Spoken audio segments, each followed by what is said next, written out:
रसना की शादी को कई साल हो गए थे। सब बढ़िया था। छोटी बहू होते हुए भी वो बड़ी का हर्ज फर्ज निभाती थी, क्योंकि बड़ी बहू तो आते ही अलग हो गई थी। रसना के सास ससुर को हर काम के लिए रसना ही लगती थी, फिर भी वो उसकी बुराई करना नहीं छोड़ते थे। और सबसे बड़ी बात, बुराई भी अक्सर उसके ही परिवार वालों से करते थे, जो रसना को बचपन से जानते थे, या फिर रसना की सहेलियों से या खुद के मायकों वालों से। पहली बार जब शादी के बाद रसना की दोस्त आई तो सासू माँ ने उसे ही रसना की बुराई करना शुरू कर दी।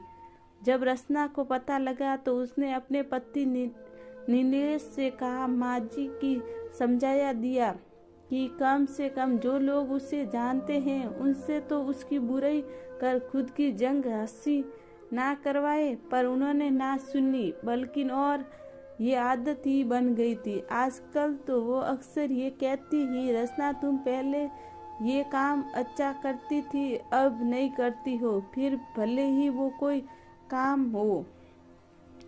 रसना की बुआ उसके ससुराल आई थी, तब सासू माँ की किसी पार्टी भी थी, तो वो बुआ भी साथ ले गई और अचानक सबके सामने ही रसना की बुराई करने लगी।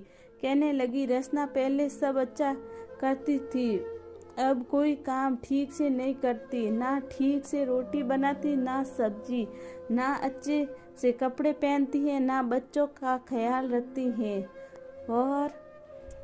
और कुछ बोलती इससे पहले ही रसना की बुआ बोल पड़ती, लगता है कि ससुराल में आकर बिगड़ गई, क्योंकि हमारे घर की तो वो बड़ी बेटी और सारा घर ऑफिस दोनों अच्छे से संभालती थी और बड़े से लेकर बच्चों तक सभी का ध्यान भी रखती थी।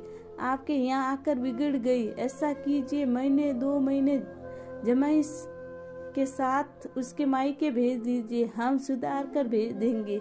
अब रसना की सासू माँ का मुंह देखने लायक था। उन्होंने बोलने के लिए शब्द ही नहीं मिल रहे थे, तो बस फिर उठकर चली गई, ये कहकर कि आती हूँ, जरा कोई बुला रहा है। और रसना की बुआ जी बस मुस्कुरा रही थी।